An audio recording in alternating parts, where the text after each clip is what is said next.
Welcome back to Sinelo. Kali ini kita akan bahas film thriller drama berjudul Sightless tahun 2020. Salah satu film dengan premis yang unik serta plot twist di akhir film yang sangat tidak terduga. Sightless bercerita tentang seorang mantan musisi biola terkenal yang mengalami penyerangan hingga mengakibatkan dirinya harus kehilangan penglihatannya. Namun, saat ia mencoba beradaptasi di kehidupan barunya, ia malah merasakan kejanggalan di sekitarnya. Apa yang sebenarnya terjadi pada dirinya? Langsung saja, inilah Sightless.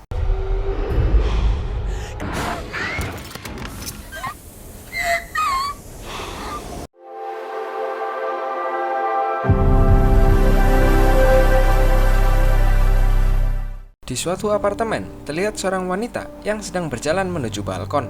Namun, saat sampai di balkon, ternyata wanita tersebut sedang berusaha mengakhiri hidupnya. Dan Sightless baru dimulai. 1 bulan sebelumnya, terlihat wanita yang ada di awal film tadi sedang dirawat di rumah sakit, dan wanita tersebut bernama Ellen. Ellen ternyata merupakan seorang mantan pemain biola terkenal. Lalu, datanglah seorang perawat yang bernama Omar. Di sana, Omar lalu membuka perban mata milik Ellen. Saat dibuka, Ellen malah terkejut karena dirinya tidak dapat melihat apapun. Mengetahui hal tersebut, Omar bilang bahwa ia akan memanggilkan dokter untuk Ellen. Beberapa saat kemudian, datanglah seorang dokter yang bernama Dr. Katsuro. Setelah diperiksa, Ellen diberitahu oleh Dr. Katsuro bahwa dirinya mengalami kebutaan total akibat terkena zat kimia yang merusak seluruh syaraf di matanya.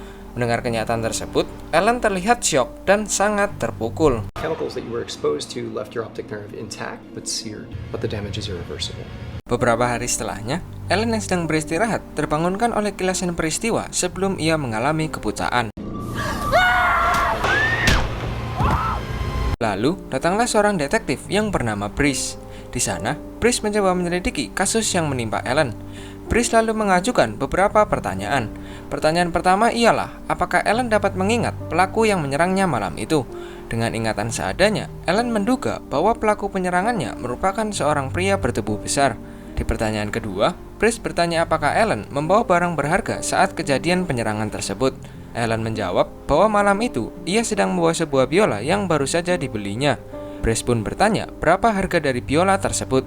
Ellen menjawab bahwa biola tersebut seharga 500.000 US dollar. Itu sekitar 7,5 miliar rupiah ya guys. Wih, mahal juga tuh.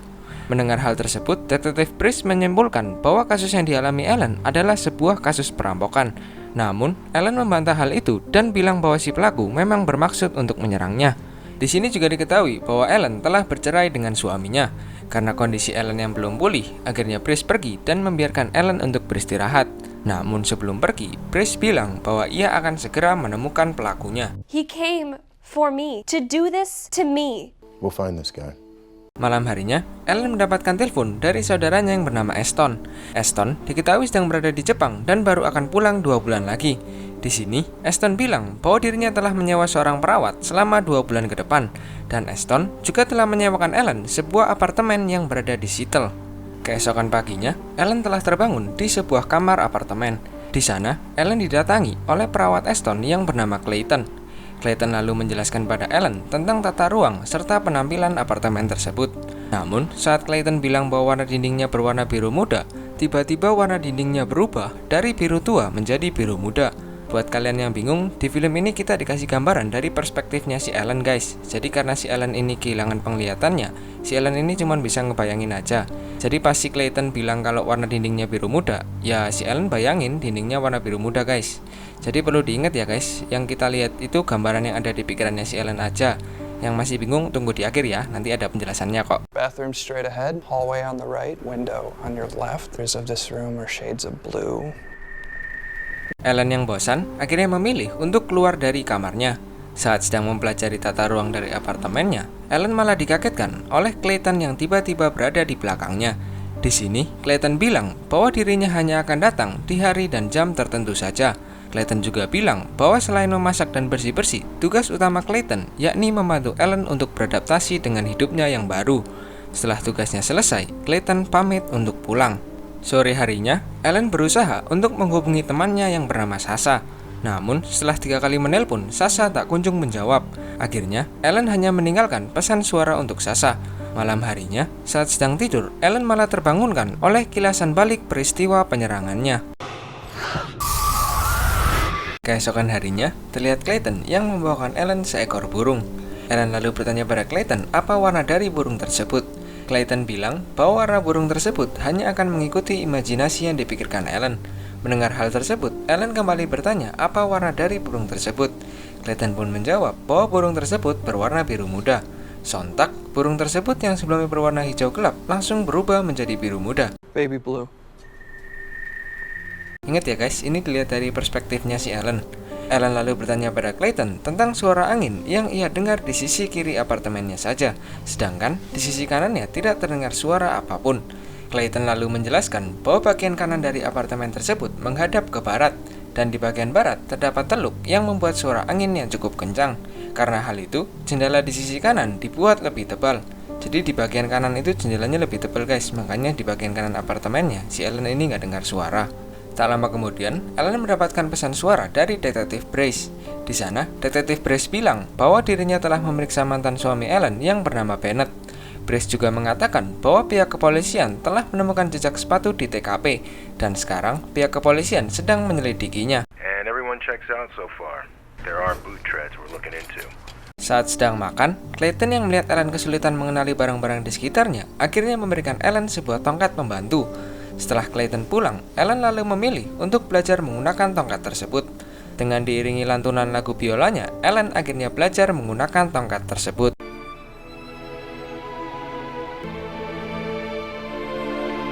Malam harinya, Ellen yang sedang beristirahat terbangunkan oleh suara seseorang yang memasuki apartemennya. Menyadari hal tersebut, Ellen langsung menghubungi pusat keamanan. Namun sayangnya, panggilan Ellen tidak dapat terhubung. Ellen yang penasaran akhirnya memberanikan diri untuk memeriksanya. Saat diperiksa, Ellen malah mendengar suara tangisan dari seorang wanita di ujung lorong. Namun, saat Ellen mendekat, ternyata suara tersebut berasal dari lubang ventilasi yang terhubung ke kamar sebelahnya. Saat didengarkan lebih dekat, Ellen mendengar suara seorang wanita yang sedang bertengkar dengan seorang pria. Keesokan harinya, Ellen menceritakan kejadian yang ia alami pada Clayton. Namun Clayton bilang bahwa Ellen tengah mengalami peningkatan pada indera pendengarannya dan menyebabkan Ellen mendengar suara-suara tersebut. Clayton lalu mengajak Ellen untuk jalan-jalan di kota. Namun Ellen menolaknya karena dirinya belum siap untuk bertemu dunia luar. Saat sedang di kamarnya, Ellen malah mendengar suara alarm mobil yang berbunyi secara bersamaan. Sore harinya, sambil membawa sebuah kertas memo, Ellen akhirnya memberanikan diri untuk keluar dari kamarnya. Ternyata, Ellen berniat mengajak tetangga sebelahnya untuk minum teh di apartemennya. Namun, saat menempelkan kertas memo yang ia bawa, Ellen malah merasakan hembusan angin yang begitu kencang dari dalam kamar tetangganya. Ellen yang penasaran, akhirnya bergegas kembali ke kamarnya dan membuka jendela yang berada di sisi kirinya. Di sana, Ellen menyimpulkan bahwa tetangganya mungkin lupa menutup jendelanya. Keesokan harinya, terlihat Clayton yang sedang membacakan email untuk Ellen. Di sana juga terlihat hubungan mereka yang semakin dekat. Saat sedang minum bersama, Ellen bertanya soal keluarga Clayton. Clayton bercerita bahwa ia harus bekerja demi menghidupi adik perempuannya dan ibunya yang sedang sakit. Hal itu dikarenakan sang ayah yang menghabiskan harinya dengan meminum alkohol. My mother, she was sick since I was little. The only thing he ever really got good at was drinking. Sembari minum, Ellen lalu bertanya pada Clayton seperti apa suasana di luar apartemennya. Clayton menjelaskan bahwa suasana di luar apartemen Ellen sangat sibuk karena apartemen Ellen tepat berada di tengah kota. Ellen yang penasaran dengan wajah Clayton lalu bertanya pada Clayton apakah dirinya boleh menyentuh wajahnya. Dengan senang hati, Clayton pun mengizinkan Ellen untuk menyentuh wajahnya. Namun, saat akan menyentuh wajah Clayton, mereka berdua dihentikan oleh suara alarm tanda jam kerja Clayton telah usai. Mendengar itu, Clayton langsung pamit pulang pada Ellen. Malam harinya, Ellen kedatangan seorang tamu wanita yang ternyata merupakan tetangga apartemen Ellen yang bernama Lana. Lana bilang bahwa ia telah menerima kertas memo milik Ellen. Ellen pun mengajak Lana untuk masuk. Di dalam, Lana bercerita tentang suaminya Russo. Saat sedang berbincang, Lana bertanya pada Ellen bagaimana dirinya bisa kehilangan penglihatan. Ellen yang merasa janggal lalu bertanya pada Lana bagaimana dirinya tahu bahwa Ellen sebelumnya dapat melihat. Mendengar hal tersebut, Lana malah tampak panik dan bergegas pergi meninggalkan Ellen. Namun, Lana dihentikan oleh Ellen. Di sana, Lana bilang bahwa dirinya melakukan kekacauan lagi. Ellen yang bingung langsung bertanya apa maksud dari perkataan Lana. Sambil menangis, Lana malah menjawab bahwa suaminya Russo sering pergi dan membuatnya sedih. Ellen yang bingung mencoba menenangkan Lana. Namun saat Ellen menyentuh wajah Lana, tiba-tiba ternyata Lana memiliki luka jahitan di pipinya. Buat kalian yang tanya kenapa kelihatan dari tadi, ya karena ini kan dilihat dari perspektifnya si Ellen guys. Jadi si Ellen nggak tahu kalau ada luka di pipinya si Lana. Baru pas si Ellen nyentuh dan ngerasain lukanya baru ketahuan. Oke, paham? Lanjut. Ellen yang kaget langsung diperingatkan oleh Lana untuk tidak mempercayai siapapun. Setelah itu, Lana langsung kembali ke kamarnya. Namun saat di tengah jalan tiba-tiba Russo datang. Ellen yang panik langsung menceritakan kejadian yang ia alami pada Clayton. Namun Clayton bilang bahwa dirinya sering bertemu Russo dan Russo merupakan pribadi yang baik. Merasa Clayton tidak membantu, akhirnya Ellen melaporkan hal tersebut pada detektif Brace. Keesokan harinya, terlihat seorang petugas yang datang ke apartemen milik Lana. Petugas tersebut datang karena laporan dari Ellen. Setelah dilakukan pemeriksaan, Ellen diberitahu detektif Brace bahwa tidak ditemukan tanda-tanda kekerasan pada Lana. Brace juga menambahkan bahwa Lana dicurigai memiliki gangguan kejiwaan. Mrs. Latch has a bit of a history. She's hurt herself. Officer Neiman said she was lucid, calm, didn't convey she was in danger. Setelah menutup telepon, Ellen terfokuskan pada suara alarm mobil di luar apartemennya. Tak lama setelahnya datanglah Clayton. Karena penasaran, Ellen lalu bertanya pada Clayton mengapa ia selalu mendengar suara alarm mobil di jam jadwal kedatangan Clayton, yaitu jam 11 siang. Clayton menjawab, mungkin suara alarm itu berasal dari orang yang ingin berangkat kerja, dan mungkin suara-suara tersebut berasal dari mobil yang berbeda. Malam harinya, Ellen yang sedang mencari informasi tentang Russo tiba-tiba mendengar suara dari lift, dan ternyata itu merupakan Lana. Ellen pun langsung minta maaf pada Lana tentang kejadian tempo hari. Namun saat Ellen menyentuh Lana, tiba-tiba ingat ya guys, ini dari perspektifnya si Ellen. Lanjut. Mengetahui bahwa yang ada di hadapannya adalah Russo, Ellen yang panik langsung bergegas kembali ke kamarnya. Russo yang kesal terhadap Ellen lalu mengikutinya masuk ke dalam kamar. Di dalam, Russo mengingatkan Ellen untuk berhenti mengganggu urusan pribadinya. Russo juga bilang, jika Ellen terus mengganggunya, ia akan melaporkan Ellen ke pihak berwajib. Ellen yang panik langsung menelpon Clayton. Ellen menyuruh Clayton untuk datang ke apartemennya. Setelah Clayton datang, Ellen langsung menceritakan apa yang barusan ia alami. Mendengar itu, Clayton langsung berniat menemui Russo.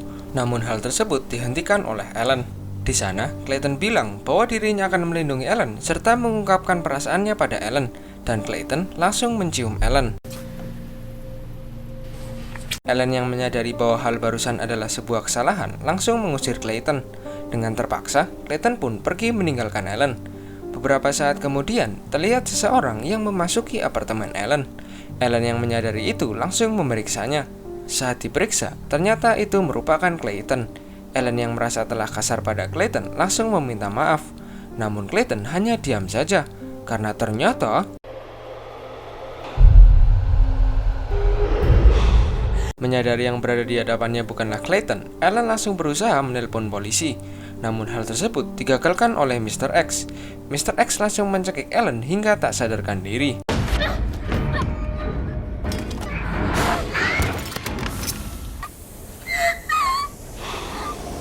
Saat tersadar, Ellen sudah ditemani oleh seorang perawat. Setelah memeriksa keadaan Ellen, perawat tersebut langsung pergi. Tak lama setelahnya datanglah Clayton. Ellen yang masih syok langsung ditenangkan oleh Clayton. Di sana, Clayton meminta maaf pada Ellen karena telah meninggalkannya sendirian. Clayton juga bilang bahwa detektif Brace ingin berbicara dengan Ellen. Di ruang tengah, detektif Brace bilang pada Ellen bahwa setelah dilakukan pengecekan pada CCTV apartemen, pihak kepolisian tidak menemukan siapapun masuk ke dalam apartemen Ellen. Di sana, Brace juga memberitahu Ellen tentang perkembangan dari kasus penyerangannya. Brace bilang bahwa saat ini pihak kepolisian tengah mencurigai Sasha merupakan pelaku dari penyerangan tersebut. Namun Ellen yang mendengar hal tersebut membantah detektif Brace. Ellen bilang bahwa Sasha merupakan satu-satunya sahabat yang ia punya. Namun detektif Brace membeberkan beberapa hal yang tengah dicurigai pihak kepolisian, mulai dari si Sasha yang buru-buru keluar kota, dan juga ukuran jejak sepatu yang ditemuin pihak kepolisian ternyata mirip seperti ukuran jejak sepatu Sasha. Di akhir obrolan, detektif Brace menyimpulkan bahwa kejadian yang baru dialami Ellen merupakan halusinasinya saja, karena pihak kepolisian tidak menemukan bukti apapun di tempat kejadian. The boot treads we pulled from beside your car were half a shoe size smaller than yours. Left town in a rush. Cameras show no one else coming into this unit. You've been alone. Keesokan harinya, Ellen yang mulai merasa tidak ada lagi orang yang mempercayai dirinya lalu menuliskan pesan terakhirnya yang ditunjukkan untuk Bennett, Easton, Sasha, dan juga Clayton. Dalam tulisannya, Ellen mengatakan bahwa ia sudah tidak sanggup menjalani hidup dengan semua masalah yang ia alami. Setelah menulis suratnya, akhirnya Ellen memutuskan untuk mengakhiri hidupnya. Ini scene yang ada di awal film itu loh guys. Namun anehnya, Ellen malah terbangun di sebuah ruangan kecil yang dilapisi oleh peredam suara. Ellen merasa bingung karena dirinya seharusnya berada di apartemen berlantai 9 dan berada di tengah kota Seattle. Di sana, Ellen juga mendengar suara alarm mobil yang selalu ia dengar setiap hari. Dan ternyata, sumber suara tersebut berasal dari sebuah speaker yang berada di balik ruangan tersebut. Di sini, fakta mengejutkan kembali terkuak. Ternyata, jarak dari ruangan tersebut ke balkon apartemen Ellen hanya berjarak kurang dari 1 meter. Jadi selama ini guys, si Ellen itu nggak tinggal di sebuah apartemen, melainkan hanya tinggal di sebuah ruangan isolasi, dan semua pemandangan serta kesibukan kota Seattle hanya merupakan cerita dari Clayton saja. Jadi selama ini, suara alarm mobil dan suara angin itu berasal dari speaker dan juga kipas buatan.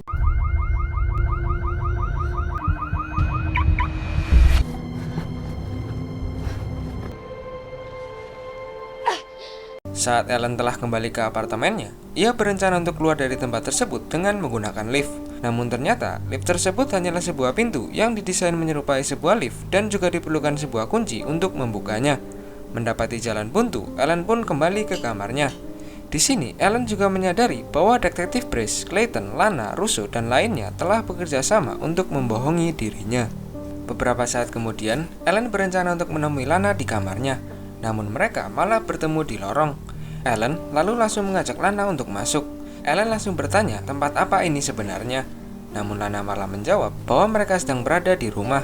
Namun tiba-tiba Russo masuk ke apartemen Ellen dan membawa Lana pergi. Tak lama setelah mereka pergi, datanglah Clayton yang membawakan Ellen makan malam. Namun di sana, Ellen yang telah menyadari bahwa Clayton telah membohongi dirinya, langsung bertanya pada Clayton tempat apa ini sebenarnya. Karena dirasa Ellen telah sadar, Clayton pun akhirnya menjelaskan bahwa sebenarnya Ellen berada di sebuah tempat pemulihan dan Lana juga merupakan seorang pasien yang sama seperti Ellen. Clayton bilang bahwa semua yang telah mereka lakukan hanya untuk membantu Ellen dapat beradaptasi dan metode ini merupakan jalan terbaik untuk Ellen. Clayton juga minta maaf karena telah membohongi Ellen. You've all been lying to me since the moment you brought me. All this place is to keep you safe, Ellen. You are hurt. You need help. That's what we're here for. Saat sedang makan malam, Clayton menghadiahi Ellen sebuah biola. Saat sedang mengobrol, Clayton lalu teringat untuk mengambil makanan yang berada di microwave. Namun sebelum Clayton pergi, ia mengetuk meja 2 kali sambil berkata kembali dalam 2 kedipan. Sama seperti yang dilakukan Omar di awal film dan juga detektif Brice. Back in 2 blanks. Back in 2 blanks. Saat itu juga, Ellen langsung menyadari bahwa seluruh orang yang selama ini ia bayangkan ternyata bukanlah orang yang berbeda. Dengan kata lain, seluruh orang yang ia bayangkan selama ini hanyalah Clayton seorang diri. Makanya dari awal, si Clayton ini selalu nyuruh Ellen buat melihat menggunakan imajinasinya. Dan juga, itu alasan si Lana bilang ke Ellen buat gak percaya sama siapapun guys. Karena si Lana tahu kalau semua orang itu ya si Clayton itu sendiri. Di sini juga terbongkar bahwa Clayton lah pelaku penyerangan yang sebenarnya. Dan tempat ini bukanlah pusat pemulihan. Not sure. Detectives on TV do it? Back in 2 blanks. Caretaker of the blind woman. Met it. Ellen? They're off with one less paranoid. Mengetahui kenyataan tersebut, Ellen langsung berpura-pura merayu Clayton. Di saat Ellen menemukan kesempatan, ia langsung... Setelah melumpuhkan Clayton, Ellen langsung mengambil kunci yang dimiliki Clayton dengan harapan salah satu kunci tersebut dapat membuka pintu lift. Namun setelah dicoba, ternyata tidak satupun dari kunci tersebut dapat membuka pintu lift. Akhirnya, Ellen memutuskan untuk kembali ke kamarnya untuk mengecek isi tas Clayton. Di sana, Ellen menemukan sebuah alat kejut listrik, tongkat bantu, serta kunci kamar Lana. Saat kamar Lana dibuka, ternyata isi dari kamar Lana merupakan sebuah lorong yang dimana di sana terdapat berbagai kostum yang selama ini digunakan Clayton. Setelah diperiksa lebih dalam, Ellen menemukan sebuah ruang rawat yang kita lihat di awal film. Jadi dari awal film guys, si Ellen itu nggak pergi kemanapun. Bahkan sejak awal, Ellen telah berada di tempat Clayton. Di ruangan tersebut, ternyata sudah ada Lana yang menunggu Ellen. Di sana Lana bercerita bahwa sebenarnya Clayton merupakan saudara Lana satu-satunya dan tempat ini merupakan rumah mereka. Lana juga menyuruh Ellen untuk mengambil sebuah benda yang ia sembunyikan di balik ventilasi udara. Lana bilang bahwa benda itu merupakan satu-satunya jalan keluar untuk Ellen. Mengetahui hal tersebut, Ellen pun bergegas kembali ke kamarnya. Namun saat perjalanan Ellen kembali, tiba-tiba Ellen yang sudah tidak berdaya akhirnya dibawa Clayton ke sebuah ruangan. Di sana Clayton bercerita alasan ia menyekap Ellen. Clayton mengatakan setelah ibunya meninggal, Clayton disekap oleh ayahnya di basement rumahnya selama 3,5 tahun. Dan selama 3,5 tahun, Clayton kecil hanya mendengarkan musik biola milik Ellen yang diputar oleh Lana secara diam-diam. Karena hal tersebut, Clayton jadi terobsesi pada Ellen dan membuatnya melakukan semua ini. Di saat Ellen mendengarkan cerita Clayton, Ellen malah terfokuskan oleh suara ventilasi yang berada di dekatnya. Dan mungkin itu merupakan ventilasi yang diceritakan oleh Lana. Mengetahui hal tersebut, Ellen langsung merayu Clayton dengan kata-kata indahnya. Dan saat Clayton lengah, Ellen langsung melumpuhkan Clayton dengan alat kejut listrik. Setelah Clayton dilumpuhkan, Ellen langsung bergegas membuka lubang ventilasi tersebut. Setelah dibuka, Ellen menemukan sebuah cairan kimia yang digunakan Clayton untuk membutakan dirinya. Setelah mengambil cairan tersebut, Ellen langsung bergegas keluar dari sana. Namun saat Ellen keluar, tiba-tiba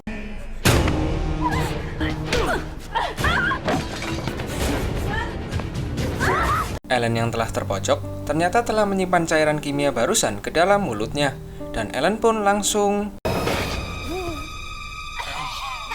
Clayton yang terkena senjata makan tuan akhirnya dapat dipastikan akan mengalami kebutaan permanen sama seperti Ellen. Di sana juga terlihat Lana yang melihat kekalahan saudaranya. Dirasa semuanya telah usai, Lana lalu membukakan sebuah pintu yang menjadi jalan keluar untuk Ellen dari tempat tersebut. Ellen lalu mengajak Lana untuk keluar dari sana. Namun ternyata Lana lebih memilih untuk tetap tinggal dan merawat Clayton yang sekarang telah mengalami kebutaan.